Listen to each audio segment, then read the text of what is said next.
नमस्कार, मैं हूं सौरभ शर्मा और आप देख रहे हैं कुरुक्षेत्र। ताहिर हुसैन नाम के एक शख्स को, जिसे 24 घंटे पहले तक दिल्ली के चांदबाग के बाहर शायद ही कोई जानता हो, वो पिछले 24 घंटों से लगातार ट्रेंड कर रहा है। हर कोई ताहिर हुसैन की बात कर रहा है, हर कोई ताहिर हुसैन पर ट्वीट कर रहा है, फेसबुक पर लिख रहा है।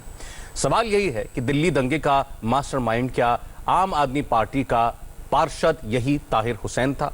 क्या ताहिर हुसैन के घर में पेट्रोल बम, एसिड, पत्थरों के जखीरे से लोगों पर हमला किया गया? आपको हर सवाल का जवाब मिलेगा, लेकिन सबसे पहले आपको एक रिपोर्ट दिखाना चाहते हैं ताकि आपको अंदाजा लगे कि क्या वाकई इस दंगे में ताहिर हुसैन का हाथ था। दिल्ली के दंगे में जिस एक शख्स का वीडियो सबसे ज्यादा वायरल है, वो ताहिर हुसैन यही है। दंगे का मास्टरमाइंड कहा जा रहा ताहिर करीब 36 घंटे बाद सामने आया। अब एक एक कर वीडियो देखिए और उस पर ताहिर का जवाब सुनिए। दंगे में ताहिर के घर पेट्रोल बम फैक्ट्री। ये देखिए, यहां ये पेट्रोल बम है। ये मैं इसे सूंघ कर देख लेता हूं कि पेट्रोल है, इसमें क्या है। बिल्कुल, ये पेट्रोल की इसमें बू आ रही है। ये पेट्रोल है। कैमरा पर्सन को कहूं दिखाएं तस्वीरें कि किस तरीके से यहां पर कई बोतलें जो हैं उनमें पेट्रोल थोड़ा थोड़ा भर कर रखा हुआ है। यह तस्वीर चांदबाग में ताहिर हुसैन के घर की है, जहां एक तो नहीं पेट्रोल बम का जखीरा मिला। ये सब पेट्रोल बम आम लोगों पर दंगे के दौरान फेंके गए। पेट्रोल बम के साथ ताहिर के घर पत्थर मिले, ऐसे पत्थर जो सड़क के नहीं, इन्हें प्लानिंग के तहत मंगवाया गया था, ऐसा देखकर लगता है। ताहिर ने इस पर क्या सफाई दी?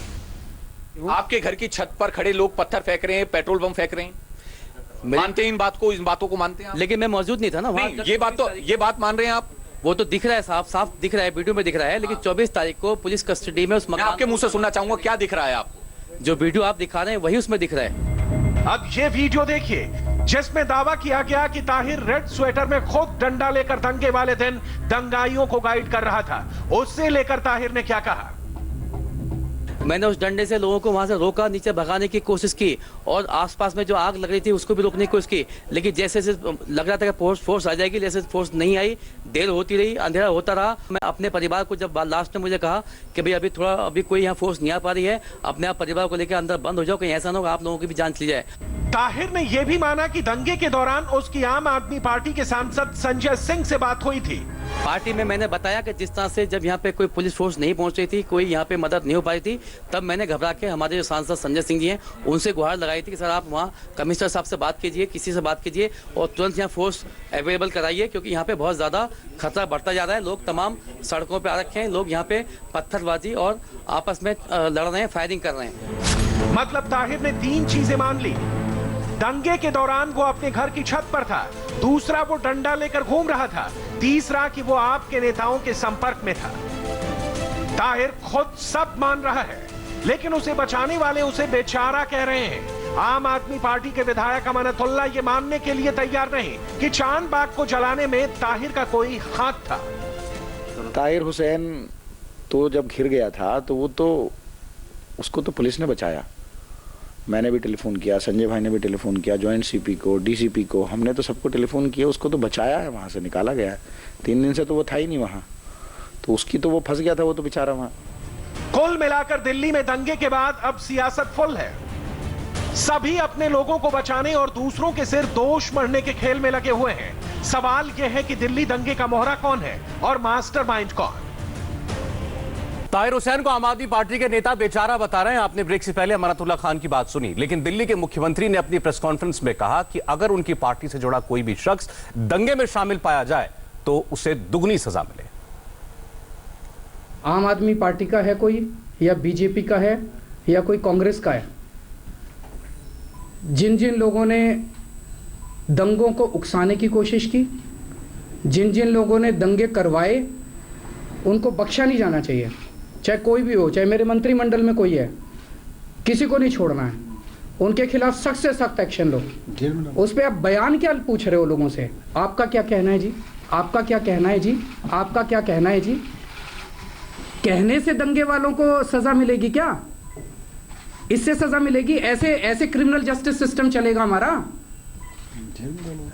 उठा के जेल में डालो, जो भी दोषी हैं, उनके वाले दोषी हैं उनको डालो, हमारे वाले दोषी हैं डबल सजा दो उनको, किसी को बख्शो मत। राजनीति करना बंद करो देश की सुरक्षा के साथ। आम आदमी पार्टी के पार्षद ताहिर हुसैन, जिनके घर की छत से लगातार बलवाइयों के पत्थरबाजी करने, पेट्रोल बम फेंकने की तस्वीरें सामने आई थी, अब उनके घर को पुलिस सील कर रही है। तस्वीरें देखिए, दिल्ली पुलिस की कार्रवाई। दिल्ली पुलिस ने ताहिर हुसैन का वो घर ही सील कर दिया है और आगे की तफ्तीश की जाएगी। ताहिर हुसैन लगातार ये कह रहे हैं कि उनका कोई दोष नहीं है, दिल्ली के दंगे में उनका कोई हाथ नहीं है, लेकिन पुलिस ने अपनी कार्रवाई शुरू कर दी है और वो घर सील कर दिया गया है जहां से दंगे के दौरान हिंसा हुई। आइए शुरुआत करते हैं आज के कुरुक्षेत्र की। हमारे साथ भारतीय जनता पार्टी से राज्यसभा सांसद सुधांशु त्रिवेदी जी हैं, आम आदमी पार्टी से जैस्मीन शाह हमारे साथ हैं, भीम आर्मी से नईम अब्बास स्टूडियो में हमारे साथ हैं, मौलाना अतर हुसैन देहलवी साहब हमारे साथ स्टूडियो में मौजूद हैं, विनोद बंसल जी हैं विश्व हिंदू परिषद से और निगत अब्बास हैं राजनीतिक विश्लेषक की भूमिका में। आप सब लोगों का स्वागत है। आप लोग आज सुबह से देख रहे हैं चेहरा जो इस वक्त भी स्क्रीन पे हम दिखा रहे हैं, इन शख्स का नाम है ताहिर हुसैन और ये आम आदमी पार्टी के पार्षद हैं और दिल्ली के दंगे के चौथे दिन इस शख्स की एंट्री हुई है और तस्वीरों में साफ दिखा कि ताहिर हुसैन के घर के छत पर बलवाई चढ़ के, दंगाई चढ़ के कैसे दनादन पत्थरबाजी कर रहे हैं, पेट्रोल बम फेंक रहे हैं नीचे मौजूद लोगों पर या दूसरे सामने मौजूद दूसरे समुदाय के ऊपर, और ताहिर हुसैन खुद अपनी छत पर चहलकदमी करते हुए दिखाई देते हैं डंडा लेकर। इनका सुधांशु त्रिवेदी जी कहना यह है कि मैं तो खुद दंगे में फंसा हुआ था, मुझे तो पुलिस ने बचाया है। आपकी पार्टी के लोग आज इन पर दंगा भड़काने का इल्जाम लगा रहे हैं।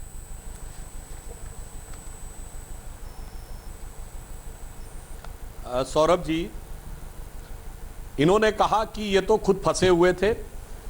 अगर इनकी बात को सच माने तो सैकड़ों की संख्या में दंगाई आए और चंद मिनटों में भारी संख्या में पत्थर भी इनकी छत पे पहुंचा दिया, पेट्रोल बम की बोतलें भी पहुंचा दी, एसिड से भरे हुए पाउच भी पहुंचा दिए, गुलेले भी पहुंचा दी और इनके परिवार को कोई खरोच तक नहीं आई।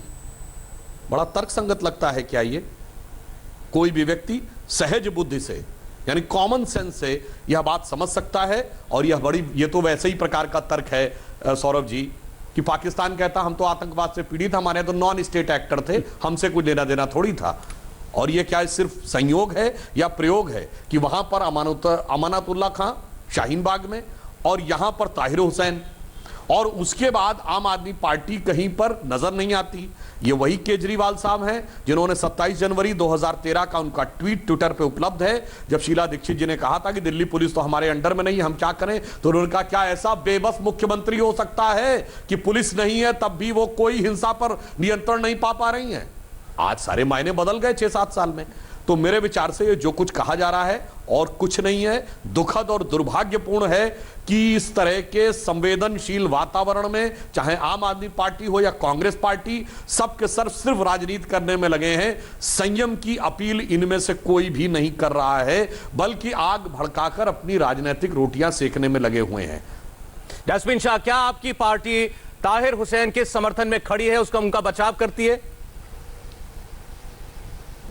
जी बिल्कुल नहीं। हमने शुरुआत में भी कहा है, आज सुबह से हमारे बयान आ रहे हैं और मुख्यमंत्री जी ने खुद अपनी एक प्रेस कॉन्फ्रेंस में कहा है कि अगर किसी ने भी दंगे में हिस्सा लिया हो या दंगे में जिन्होंने भड़काऊ बयान भी दिए हो तो उनको दिल्ली पुलिस तुरंत से तुरंत अरेस्ट करें। वो किसी भी धर्म के हो, किसी भी पॉलिटिकल पार्टी के हो, भाजपा के हो, आम आदमी पार्टी के हो, कांग्रेस में, इससे हमें कोई फर्क नहीं पड़ता बिल्कुल। और अगर ये आम आदमी पार्टी के वाकई में अगर तथ्य निकले कि उन्होंने कोई रोल अदा किया है तो दोगुनी पेनल्टी दो। हम इसमें एकदम देश के साथ हैं और देश में अमन और चैन की राजनीति के साथ हैं। अब भाजपा के बयान पे आ जाते हैं। ये लोग जब कुछ और कहीं और पॉलिटिकल पार्टी के बात की नाम आती तब उनकी वैल्यू सिस्टम अलग हो जाती है, लेकिन जब कपिल मिश्रा इतने बड़े भड़काऊ बयान देते हैं जिसकी निंदा इवन हाई कोर्ट कर रही है, तब इनको ये राजनीति नहीं आती कि अमन और चैन की बात करें। और ये लोग कह रहे हैं कि अमन की बात अब तक किसी ने नहीं कही। केजरीवाल जी और एक थोड़ा सा मैं आपको करेक्ट करूंगा, कपिल मिश्रा के बारे में इन्हीं की पार्टी के दिल्ली के 2 सांसदों ने बोला, इन्हीं की पार्टी के दिल्ली के 2 सांसदों ने, इनके दिल्ली के प्रदेश अध्यक्ष ने कह दिया कि कपिल मिश्रा के बयान से भी माहौल खराब हुआ होगा। आपकी पार्टी में से अब तक किसी ने नहीं कहा। भी तो करें, वो आपकी पार्टी में से कोई कंडेम करे, ताहिर हुसैन को आप भी तो कंडेम कीजिए। और इनकी सॉलिसिटर जनरल, देश के सॉलिसिटर जनरल अगर हाई कोर्ट में खड़े रहकर कपिल मिश्रा को डिफेंड कर रहे हैं तो ये क्या संकेत देता है? किस तरह की राजनीति चाहते हैं कि कपिल मिश्रा को ये पनाह दे रहे हैं? मैं तो जैस्मीन आपसे मैं तो आपसे पर्सनली कह रहा हूं, इन्होंने मीडिया के मैं तो सामने केजरीवाल जी से भी उम्मीद नहीं कर रहा क्योंकि मैं आपसे बात कर रहा हूं। मैं तो आपसे पर्सनली अपील करता हूं, अगर इनकी पार्टी में चंद ऐसे लोग हैं जो कपिल मिश्रा को कंडेम कर सकते हैं, अरविंद केजरीवाल की पार्टी में ऐसे लोग क्यों नहीं हैं जो ताहिर हुसैन को कंडेम करें? या कम से कम पूछे ताहिर हुसैन से कि तुम क्या कर रहे थे छत पे जब बलवाई चढ़े हुए थे ऊपर? कहां से आ गए तुम्हारे ऊपर ये सैकड़ों की तादाद में पत्थर, दर्जनों पेट्रोल बॉम्ब कहां से आ गए? सौरभ, आपने ताहिर हुसैन का स्टेटमेंट चलाया है, मैंने आपके चैनल में देखा है। उन्होंने अपना बयान रखा, अपना पक्ष रखा कि कैसे 3 दिन पहले वो खुद अपनी जान बचाकर अपने परिवार के साथ वहां से उनका रेस्क्यू हुआ था, दिल्ली पुलिस ने किया था। और पिछले 3 दिन में कौन अंदर गया, उनको बाहर आया, उनको कोई जानकारी नहीं। अब इसमें कितना सच है झूठ है, दिल्ली पुलिस को अपनी जांच कर लेने दीजिए। इसमें हम कौन होते हैं देखने वाले कि कौन कह रहे हैं कि ताहिर हुसैन अपना घर छोड़ करके चले गए थे, उनके घर में बाद में कौन आया, कौन वहां पर हथियार लेकर आया, वो उनको नहीं मालूम है। ये सौरभ जी बड़ा जबरदस्त तर्क है कि भाई मेरे घर में से बलवा हो रहा है, मेरे घर में पेट्रोल पंप मिले हैं, मेरे घर में पत्थर मिले हैं, मेरे घर में ये भी मिला, मेरे घर में वो भी मिला, लेकिन मुझे नहीं पता मेरे घर में कौन है, ये भी नहीं पता मुझे, कौन था ये भी नहीं पता मुझे, लेकिन मेरे घर से पत्थर चले, पेट्रोल पंप चले, और मैं एक पॉलिटिकल पार्टी का सदस्य हूं जो उस राज्य को रूल कर रही है, और मैं सदस्य नहीं हूं, वहां का लोकल रिप्रेजेंटेटिव भी हूं। अगर मैं लोकल रिप्रेजेंटेटिव हूं और मुझे अपने घर का ही नहीं पता, आप केवल राजनीति राजनीति करना चाहते हो। जैस्मिन जी, मैं राजनीति नहीं करता, जैस्मिन जी राजनीति नहीं करता, मैं वो बात कर रहा हूं जो राजनीति के क्लीन चिट देने वाले लोग हैं, आखिरकार वो कहां भाग गए? क्यों नहीं कहते कि हाँ तुम्हारे घर में ये बलवा क्यों हो रहा था, तुम्हारे घर से वो अड्डा क्यों बना हुआ था आतंकवाद का, तुम आतंकवादी क्यों नहीं हो? मुझे बताइए। आखिरकार जो पेट्रोल पंप चला रहा है, जो पत्थर चला रहा है, और जो अनेक तरह के हथियार रख रहा है और बलवाइयों को प्रोटेक्शन दे रहा है, उन बड़े बड़े बलवाइयों को बुला रहा है, आखिरकार कौन है वो? क्या आतंकवादी नहीं है? क्या वो पॉलिटिकल पार्टी का, आम आदमी पार्टी का नेता नहीं है? क्या आम आदमी पार्टी ने उसको टिकट देकर के म्युनिसिपल काउंसिलर नहीं बनाया? ठीक है। क्या जिहाद के लिए तैयार कर रहे हो उनको? एक मिनट। लेकिन विनोद बंसल साहब, ठीक है, बहुत सारे सवाल हो रहे हैं ताहिर हुसैन के ऊपर, पूछे जाने चाहिए, लेकिन सारा दिल्ली का दंगा केवल ताहिर हुसैन की छत से नहीं हुआ है। नहीं, लेकिन आप मुझे बताइए, बहुत बड़ा कल्प्रिट पकड़ा गया है। ठीक है, एक आदमी तस्वीरों में दिखाई दिया, वो बात सही है। मुख्यमंत्री अगर साइलेंट रहेगा तो क्या ठीक है? क्या आप मुझे बताइए, क्या पॉलिटिकल पार्टी जो अपने आप को क्लीन चिट बोल रही है, चिकनी चिकनी बातें कर रही है, बताइए ना विनोद बंसल जी, इंटेलिजेंस हुआ या नहीं हुआ? कहां रहा है वो लोग? ये बात तो आपने सही कही ना मुझे। नहीं बस आपने ये बात तो बिल्कुल सही बात कर रहे हैं आप लोग, सरकार आपकी है। नहीं अब्बास साहब ने ये बात बिल्कुल सही कही है, बिल्कुल सही कही। एक पुलिस क्या कर रही थी, गृह मंत्रालय नहीं, ये सारा फेलियर जो है नहीं अब्बास,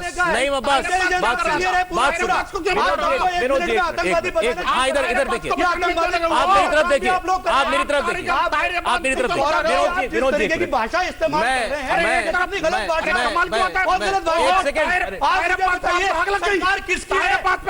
जिम्मेदार हिंदू मरे उस पर आग लगी, जिम्मेदार जो नियत हिंदुओं को हमला किया, आगे दौरा किया, चला करके मार दिया। आप दोनों थोड़ा सा खामोश हो, बाहर भी काम करके मार दिया, उस पर आराम से विनोद जी, आराम से, कमाल की बात है, आराम से बात करते हैं, आराम से बात करते हैं। एक मिनट सुनिए, नहीं अब्बास, नहीं अब्बास, मैं आपका दोनों का वॉल्यूम कम करना पड़ेगा, मजबूरी है मुझे, लेकिन आप सुनेंगे नहीं तो मैं कुछ नहीं कर सकता। अब आप मेरी बात सुनिए, अब आप मेरी बात सुनिए, मेरी बात सुनिए, अब आप नहीं अब्बास, मेरी बात सुनिए, मेरी बात सुनिए, आतंकवाद नहीं है, मेरी बात सुनिए, मेरी बात सुनिए, मेरी बात सुनिए। इन्होंने, विनोद बंसल ने कहा आतंकवादी शब्द इस्तेमाल किया, इस पर बहुत ज्यादा रिएक्शन नहीं। सुनिए मेरी बात, बिल्कुल सुनिए, अरे सुनिए एक मिनट सर, सुनिए एक मिनट, सुनिए। अरे अगर कोई आदमी घर के अंदर घुस के 85 साल की औरत को जला दे तो उसे आतंकवादी नहीं कहोगे तो क्या कहोगे? और अगर एक मिनट सर, और अगर कोई लोग एक बच्चे के सामने उसके बाप को पत्थर मार मार के सड़क पर जिंदा मार दें, उसकी जान ले लें, उसे आतंकवादी कहोगे नहीं कहोगे? और मैंने ये दोनों उदाहरण बहुत सोच समझ के दिए हैं, क्योंकि वो 85 साल की कौन थी। सुनिए मेरी बात सुन लीजिए, अब आप मेरी बात सुन लीजिए। नहीं अब हो गया, एक मिनट प्लीज। आतंकवादी कहने पे इतना टची मत होइए, ये आतंकवादी ही थे, ये आतंकवादियों की हरकतें होती हैं जो हुई है दिल्ली के अंदर।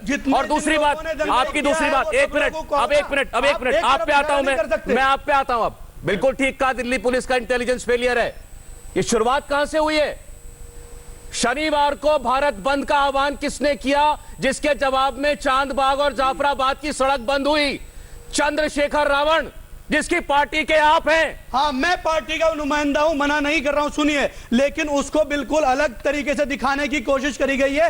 ये आरक्षण के विरोध में, आरक्षण के विरोध में, अरे आरक्षण के विरोध में आरक्षण के विरोध में भारत बंद लगाओ और आज कह के पक्ष की राजनीति कर रहे हैं बैठ के, पुलिस लगाने का काम करते हैं। बताइए ना, मेरा सवाल सुधांशु जी से, हम लेके आए, सुधांशु जी, ये अब इसमें दिल्ली के दंगे की जब तफ्तीश होगी, ऐसे बात नहीं हो पाएगी सर, प्लीज। सुधांशु जी, अब इस दंगे की जब पुलिस तफ्तीश करेगी तो कितना पीछे जाएगी, कितना पीछे जाएगी? वो ताहिर हुसैन से शुरुआत करेगी, फिर वो कपिल मिश्रा पे जाएगी, फिर वो चंद्रशेखर रावण के भारत बंद के आह्वान पे जाएगी, उसके बाद वो जामिया पे जाएगी, फिर सीए पे जाएगी। कहां से शुरुआत करेंगे? इसके बीज कहां हैं? देश को गुमराह प्रियंका गांधी एक मिनट जवाब। देखिए, ये तो जांच एजेंसियों के विवेक पर होता है, क्योंकि उनकी व्यावसायिक दक्षता होती है, प्रोफेशनल कॉम्पिटेंस होती है, जिस पे वो निर्णय लेते हैं। परंतु हमारे आपके जैसे सामान्य व्यक्ति भी सहज रूप से समझ सकते हैं कि इसकी शुरुआत उस दिन हुई थी जिस दिन जामिया के बाहर पथराव हो रहा था, पुलिस वालों को दौड़ा दौड़ा के मारा जा रहा था, पेट्रोल बम लिए हुए हाथ में लोग थे, बसों को जलाने का प्रयास कर रहे थे। नहीं साहब, थोड़ा सा कोऑपरेट कीजिए। तो दिल्ली के पूरे घटनाक्रम की शुरुआत वहां से होती है। इसलिए मेरा मानना है कि जब जांच होगा तो एजेंसी देखेंगी कि किस प्रकार से सारी चीजों के बारे में जांच होती है, परंतु सभी राजनीतिक दलों का अपना अपना इस पे विचार क्या है जनता देखेगी।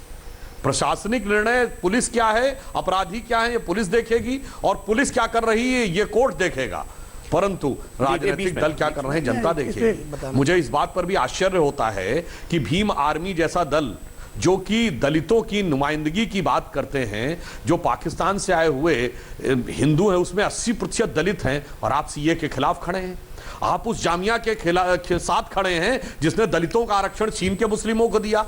आप उस एएमयू के साथ खड़े हैं जिसने दलितों का आरक्षण चीन के मुस्लिमों को दिया, और आप धारा 370 के खिलाफ खड़े हैं जिसके चलते हुए कभी दलितों को आरक्षण ही नहीं मिला जम्मू कश्मीर में। तो ये मेरी समझ से बाहर है कि दलितों की नुमाइंदगी की वो कौन सी राजनीति है जो दलितों के हित पर कुठाराघात करने वाले हर व्यक्ति के साथ खड़ी है। चलिए सुधांशु जी, मुझे लगता है अभी तो फिलहाल जो 3 दिन दिल्ली में हुआ उस पर रहते हैं। कभी भी दलितों ने राष्ट्र विरोधी शक्तियों का साथ नहीं दिया। अभी जो 3 दिन दिल्ली में हुआ उस पर रहते हैं, उस पर रहते हैं। यहाँ देलवी साहब हैं, देलवी साहब हैं, मैं उस मुद्दे से आगे निकल गया हूँ, एक मिनट नहीं प्लीज। मैं देलवी साहब हैं, देलवी साहब आज दिन में उस इलाके में गए थे जहाँ पर ये सारी हिंसा हुई है दिल्ली में पिछले 3 दिनों में, और लौटे जो बातें वो बता रहे थे, जैसा लोगों ने मिलकर उनसे अपना दुख बांटा है, और बड़े भावुक भी थे जब वो आए थे। लेकिन उसके साथ साथ आप जब ये तस्वीरें देखते हैं, मेरा आपसे सीधा सवाल मेरा ये है, आपको वहां जाके कहीं ऐसा लगा कि ये सब कुछ ऐसा स्पॉन्टेनियस नहीं था, कुछ तो तैयारी थी इसके पीछे? देखिए, मैं समझता हूँ कि जब आप रोते बिलखते लोगों से पूछेंगे तो वो सिर्फ एक ही बात कहते हैं, इस कसूर को बताया जाए कि हमारा आदमी क्यों मरा है। बिल्कुल, लोगों का एक ही सवाल है। और सुधांशु जी की इस बात से मैं इत्तेफाक करता हूँ कि वक्त संयम का है। दिल्ली जली, 36 से ज़्यादा लोगों ने अपनी जानें दी, 22 से ज़्यादा लोग ऐसे हैं जिनमें 4 लाशों को कोई पहचान भी नहीं सकता है। ये उस दिल्ली में हुआ है जिसको हम विश्व की सबसे खूबसूरत राजधानियों में शुमार किया जाता है एक ज़माने से।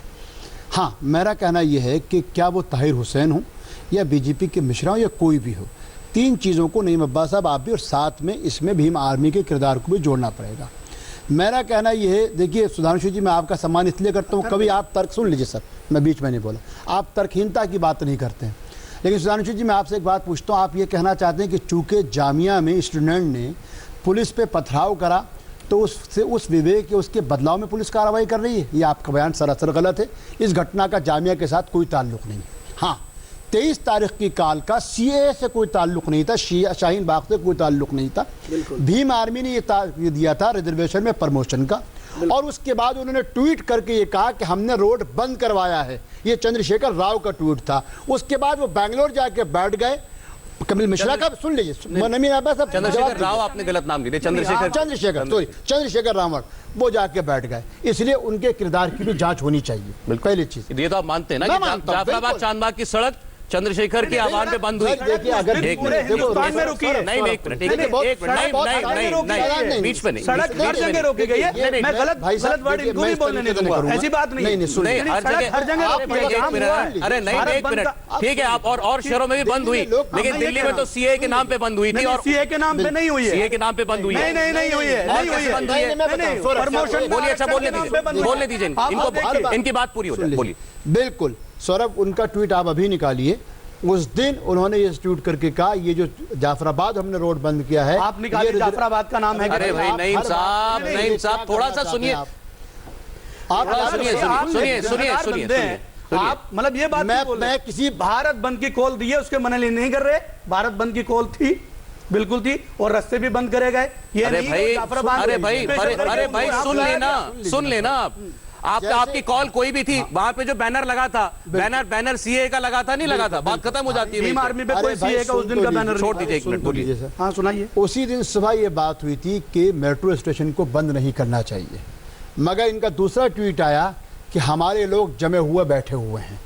इसलिए मेरा कहना यह है कि जो कुछ हुआ इसमें जिम्मेदार कौन थे, और इसमें मैं अपने जो आपके बैठे हुए जैस्मीन शाह साहब, इसकी मैं तारीफ करता हूँ सुधांशु जी की भी, कि दिल्ली के अहम मुद्दे पे संवेदनशीलता सबने बरती, मनोज तिवारी हो, गौतम गंभीर हो, या जो भी हो। मैं भी इस बात को कहता हूँ कि इन आम लोगों के, क्या जैसे सौरभ ने कहा, जिसके बाप को उसके मासूम बच्चे के सामने मार दिया गया, घरों में घुस के जला दिया गया, आम किसी को नहीं छोड़ा गया, उस दिल्ली के जलाने का दोषी कोई भी हो, किसी भी पॉलिटिकल पार्टी का हो, किसी भी मजहब का हो, मेरा सिर्फ इतना कहना है कि उसको सजा मिलनी चाहिए। और साथ साथ सुधांशु जी में कदम को भी सुन लीजिए सर, मैंने नाम किसी जो भी दोषी है, और जो भी दोषी है, मैं ताहिर हुसैन को भी कह रहा हूँ, मैं कपिल मिश्रा को भी कह रहा हूँ, और मैं कह रहा आप कपिल मिश्रा ने कुछ किया ही नहीं है, और मेरा कहना ये है इनोसेंट है वो तो भैया, उन्होंने कुछ किया ही नहीं। आदमी बोल लीजिए, किसी को आप उन्होंने कुछ किया ही नहीं। कपिल मिश्रा की ये देखिए आखिरी पैरवी कर रहे हैं। आपने वक्त में बोल लीजिए, आखिरी बात ये कि उन लोगों पे भी जिनके ऊपर हाईकोर्ट ने टिप्पणी करते हुए कहा कि उन लोगों के खिलाफ भी कार्रवाई कीजिए, ठीक है, जिनके बयानात इस तरह की जिम्मेदार बनते गए हैं। चलिए, ये हमने माहौल रास्ता खराब हुआ, एक दिन में नहीं खराब हुआ। दिल्ली का माहौल एक दिन में खराब नहीं हुआ, एक दिन में दिल्ली में आग नहीं लगी। सर एक सेकंड सर बोलिए नहीं, अभी तक डिबेट पे नहीं आई है, बोलिए नहीं अब्बास, उसके बाद आप बोल लीजिएगा। बहुत सिंपल सी की बात है, जो भी लोग दंगा फैला रहे, गोली चला रहे, खून बहा रहे, पत्थरबाजी कर रहे, बहुत जरूरी है कि इन्हें अब शांति का पाठ पढ़ाया जाए और वापस जिम्मेदार भारतीय बनाया जाए, क्योंकि ये तमाम लोग ये एक चीज ये भूल चुके हैं कि अहंकार की दौड़ में आपकी जीतने पर भी हार होती है, और यही हुआ है। आम आदमी पार्टी इतनी अहंकारी हो गई कि ये भूल गए, जीत तो गए पर आप वाकई दिल्ली को हरा दिया और आप खुद भी हार गए हैं। जब भी आप कोई प्रदर्शन करते हैं या कोई सहायता मांगते हैं तो ये एक बात याद रखनी चाहिए कि आपकी वाणी में विनम्रता अवश्य हो। ये विनम्रता, ये क्रोनोलॉजी समझिए कि शाहीन बाग से शुरुआत हुई, वहां पर बच्चे हो बूढ़े हो सबकी जुबान पे जहर भरने वाले लोग थे, ये बच्चों की जुबान पे गाली गलौच लाने वाले लोग थे। इसके लिए आम आदमी पार्टी को जिम्मेदार बता रही है? नहीं, मैं आम आदमी पार्टी को पूरी तरह से जिम्मेदार बता रही हूँ, क्योंकि जाहिर सी बात है, सुधांशु जी की बात को आगे बढ़ाऊंगी, वो ट्वीट सबको याद है जब बोला गया था शीला जी के लिए कि ये तो इतनी बेबस है, तो क्या दिल्ली को बेबस मुख्यमंत्री चाहिए? आज वही बेबसी का प्रमाण तो आम आदमी पार्टी और अरविंद केजरीवाल खुद दे रहे हैं। आज अरविंद केजरीवाल जी की वजह से एक मिनट जैस्मीन जी, एक मिनट, आज अरविंद केजरीवाल इनकी और जैस्मीन के बीच बात हो रही है। जैस्मीन शाह जी, आपकी मैंने पूरी बात सुनी, इस बात से आपको कर नहीं सकते कि आप लोगों की वजह से दिल्ली के 34 से ज्यादा लोग मारे गए हैं, उनके परिवार हार गए, सिर्फ और सिर्फ आपकी चुनावी राजनीति। अच्छा एक सेकंड, अच्छा निगात अब्बास, मेरा आपसे सवाल है, ये बात या आप इस निष्कर्ष पे कब पहुंची? ताहिर हुसैन की तस्वीरें सामने आने के बाद की इस दंगे में हाथ आम आदमी पार्टी का था या पहले से? मैं शुरू से है ना सौरभ जी, प्रत्यक्ष को प्रमाण किया। क्या हमने एक मिनट नहीं अब्बास, एक मिनट, क्या हमने नहीं देखा अमानतुल्लाह खान किस प्रकार शर्जिल इमाम का समर्थन करते आए? आग तो वहीं से लगी ना, धुआं इसलिए जवाब देंगे जास्मीन, इसलिए जल रही है। जास्मीन जवाब देंगे। जब कपिल मिश्रा पर आप इल्जाम लगाते हैं तो फोन नहीं रहते, वो सालों तक इनके वक्ता सालों तक इल्जाम लगाते रहे, सारी जांच एजेंसी इनके हाथों में है। कई महीनों से, कई सालों से ये एक ही चीज रिपीट करते रहते हैं, लेकिन जांच में इन्हें कुछ नहीं मिलता। अगर जांच में मिलता होता तो अगले 1 घंटे के अंदर हमारे सारे विधायक अंदर होते, कभी नहीं हुए हैं। लेकिन शाह जी आज भी आपके पास इस बात का जवाब नहीं है। अब इनको जवाब देना चाहिए कि क्यों होता है कि हमेशा सिर्फ भाजपा के नेता भड़काऊ बयान, गोली मारो। 2 दिन पहले उनके विधायक जो हैं लक्ष्मी नगर के अभय वर्मा, वो भी एक जुलूस निकाल रहे थे जहां पे गोली मारने की बात हो रही थी। क्या ये बहुत अच्छी बात है? क्या इनको इस पे गर्व है? और ये आके बोलते हैं कि नहीं, आम आदमी पार्टी की वजह से हो रहा है। उस बहस में दोबारा नहीं उलझूंगा, क्योंकि कल भी गृह मंत्री फेल हुए हैं। कल भी बड़ी लंबी बहस हो रही थी कि अमानतुल्लाह खान के खिलाफ क्यों आपकी जुबान से एक शब्द नहीं निकलता, क्यों एक अल्फाज अमानतुल्लाह खान के लिए नहीं निकलता? कैसे निकल जाएगा? मैं बताता हूँ ना, सेक्रेटरी हैं तो मैं बता देता हूँ। एक सेकंड शॉर्ट में, आप बहुत शॉर्ट ही मैं बता रहा हूँ। सारी इंटेलिजेंस दिल्ली पुलिस इनके पास है, सब कुछ इनके पास होने के बावजूद वो लोग अगर इस तरीके के दंगा करा रहे हैं तो इसमें हाथ किसका है? आप मुझे एक बात बताइए, हाई कोर्ट के जज का ट्रांसफर कर दिया गोली मारूंगा, ये कहना चाहते हैं आपके नेताओं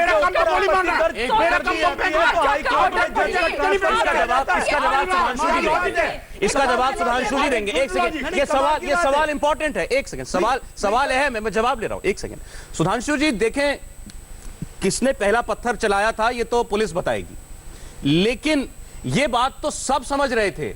आज आप पुलिस के लोगों से बात करें, वो कहते हैं कि भाई इस बात की आशंका तो पहले से थी कि जब ट्रंप साहब हिंदुस्तान आएंगे और सीए को लेकर इतना बड़ा विरोध चल रहा है देश के अंदर, तो इसको हाईलाइट करने की कोशिश की जाएगी।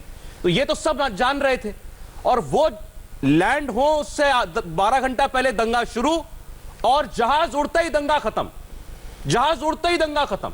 तो ये तो फेलियर है आपका। इस दौरान पुलिस भी नहीं थी, पूछिए ना, जब तक सौरभ जी, पुलिस भी जो नहीं आपने बात कही, सरकार के पास इस प्रकार का इनपुट था और पुलिस उस दृष्टि से सतर्क भी थी। परंतु विषय सिर्फ ट्रंप की विजिट नहीं और बड़ा है। पिछले 20 सालों में जब बिल क्लिंटन सन 2000 में भारत आए थे, तो आपको याद हो जम्मू कश्मीर में चेट्टी सिंहपुरा गांव में नरसंहार हुआ था। उसके बाद से जब जब कोई अमेरिकी राष्ट्रपति भारत आया है, कोई ना कोई कार्रवाई जम्मू कश्मीर में जरूर हुई है। पहली बार ऐसा हुआ कि डोनाल्ड ट्रंप भारत आए और कश्मीर में कार्रवाई नहीं हो पाई, अब यहां पर होने लगा।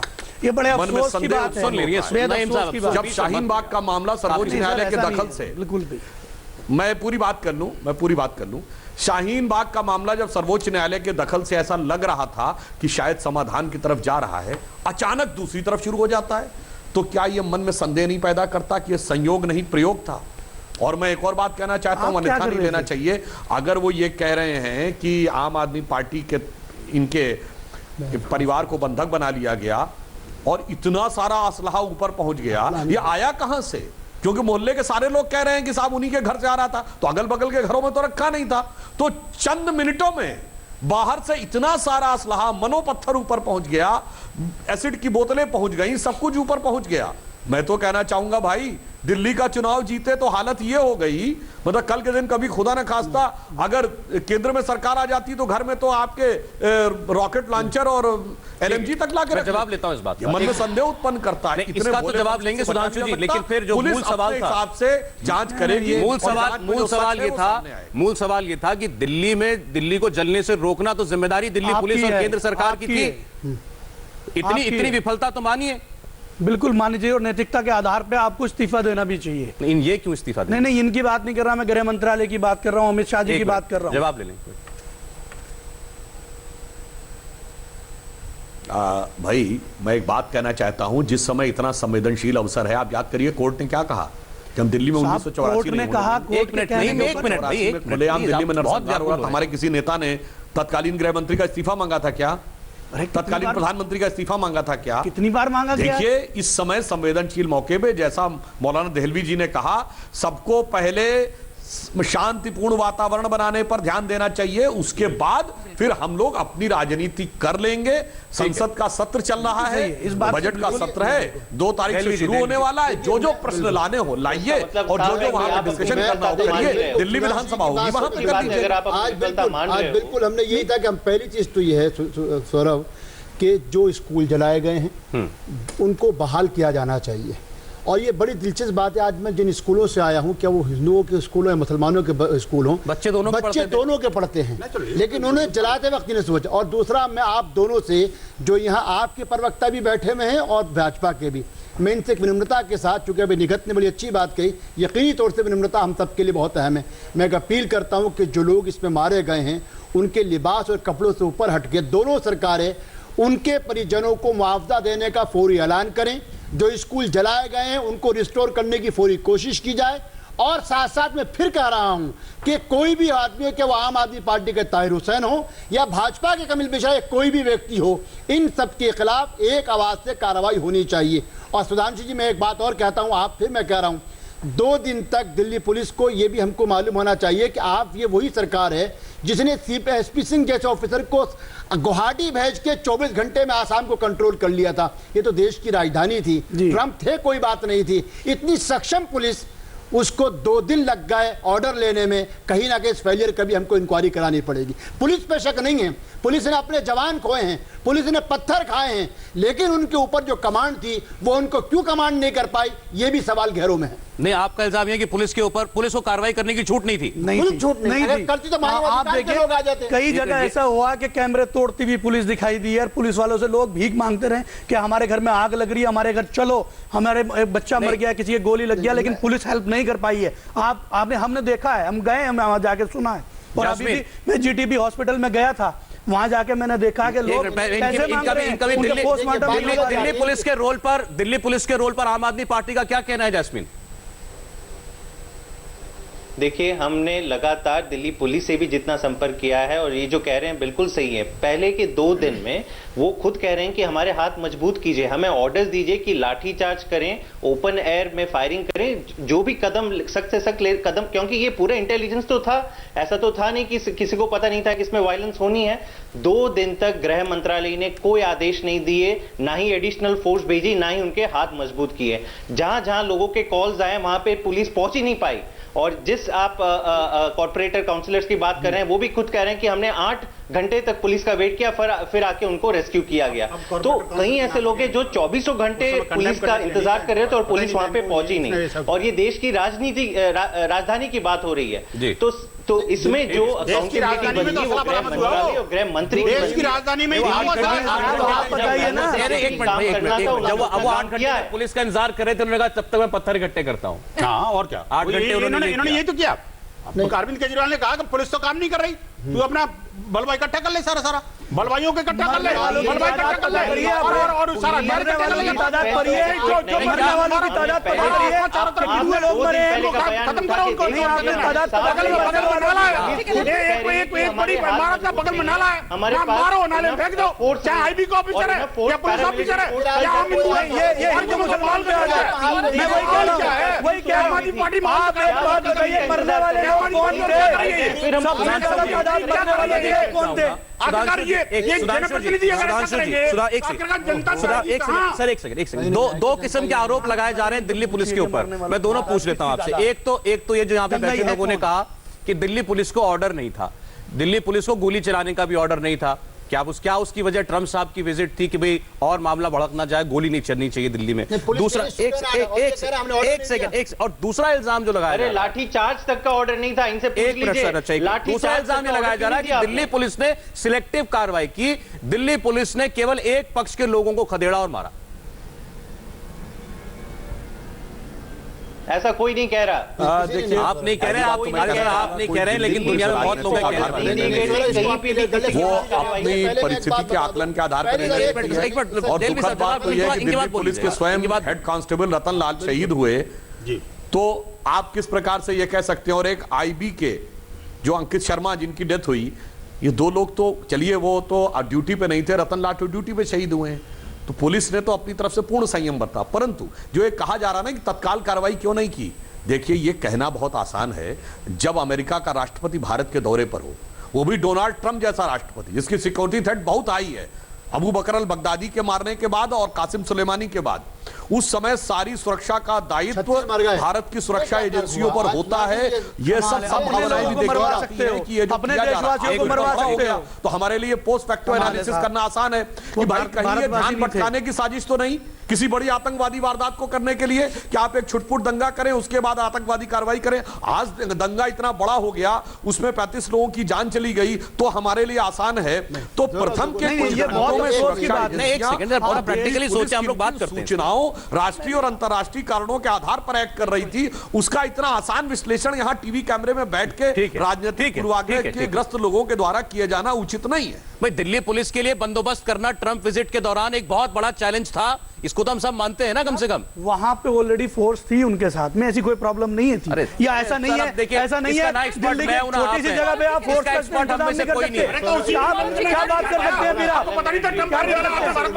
अरे भारत आपने कॉल कैसे दे दिया? कमाल की बात कर रहे हैं, कमाल की बात कर रहे हैं, कमाल की बात। कोई मेहमान हमारे घर में आ रहा है, हमारे घर में कोई मेहमान आ रहा है, उसी दिन कपिल मिश्रा समर्थन के लिए आ जाते हैं, उसी दिन मेहमान आ रहा है, उसी दिन आते हैं। ये प्री प्लान आप लोगों का है, प्री प्लान आप लोगों का है। इसका जवाब दीजिए, इसका जवाब दीजिए, इसका जवाब दीजिए, इस बात का जवाब दीजिए। मुझे बताइए, ट्रंप के आने से पहले ये ना, ये तो जो जिनके हाथों में ट्रंप के आने से पहले ही सरकार चला रहे हैं, ट्रंप के आने से पहले ही भारत बंद की कॉल क्यों दी गई?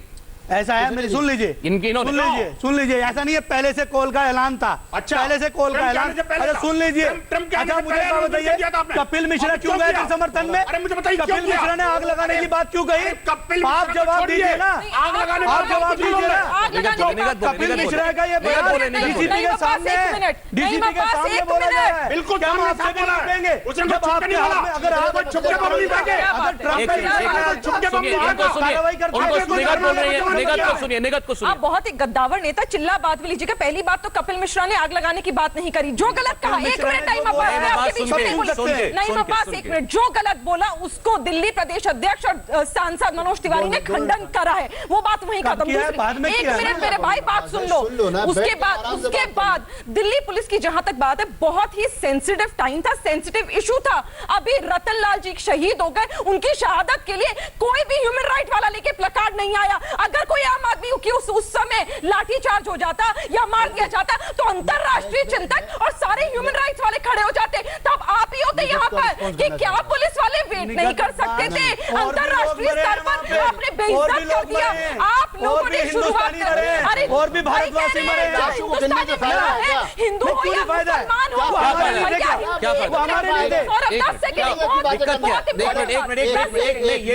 ये एक सेकंड रुकिएगा, इसमें मुझे आना पड़ेगा। हम ये कह रहे हैं हमारा पड़ेगा, भारत में एक मिनट सर, एक मिनट आना, ये भी चल रहा है, ये 2 दिनों से चल रहा है। अरे 2 दिन से यही चल रहा है सर, कुछ चीजें खुल के कहनी चाहिए। इन्होंने कह दिया, अच्छा किया। इन क्या दिक्कत हो गई अगर इन्होंने 2 नाम लिए, अंकित शर्मा का और रतन लाल का? आपको उन 2 से क्या एतराज हो गया? आप बाकी तरफ के 2 नाम क्यों सुनना चाहते हैं? क्या प्रॉब्लम है? जितने लोग मरे वो भारत के, मैं बोल देता, एक सेकंड, भारत के व्यक्ति। नहीं, अरे 1 मिनट, अफसोस की बात है, हेड कांस्टेबल था, शहीद हुआ है वो। सर आपको भी सर एक मुझे अपने लिए 30 सेकंड दे दीजिए, आप फिर बोल लीजिएगा। मैं ये बात बार-बार इसीलिए कह रहा हूं कि दोनों तरफ के लोग इस हिंसा को वन साइडेड साबित करना चाह रहे हैं। गलत है।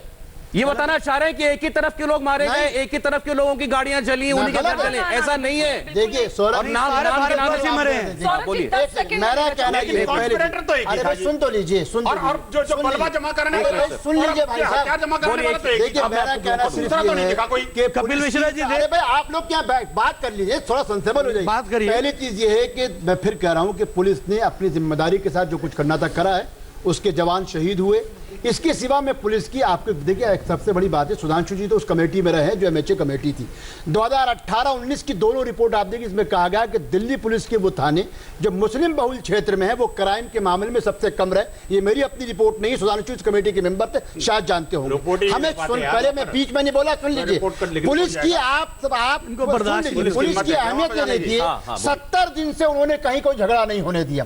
पुलिस की हैसियत ये देखिए कि जहां पे भीम आर्मी ने शुरू किया था, रंधावा जैसे ऑफिसर ने उस इलाके में शांति बनाए रखी। तो फिर मेरा 2 सवाल हैं। उस ऑफिसर को जो शांति बनाए रखे हुआ था, आपने उसको भले प्रमोशन करा, आपने उसका 24-48 घंटे बाद ट्रांसफर कर दिया। पुलिस को आप यह नहीं कह रहे कि कार्रवाई क्या होनी चाहिए। और तीसरा, अब्बास साहब आपसे भी और आपसे भी, अंकित शर्मा हो या वो हमारे पुलिस का रतन लाल हो मोहसिन हो या सोलंकी हो, खुदा के वास्ते लाशों को उनके चेहरों से और उनके नामों से मत पुकारिए, वरना इसके अंजाम और ज्यादा खराब होगा। बिल्कुल आपके साथ हैं, सहमत इस बात से। चलिए, वो हमारे भारतवासी थे, हमारे नागरिक थे। आज मैं चाहूंगा आखिरी कमेंट सुधांशु त्रिवेदी साहब से ले।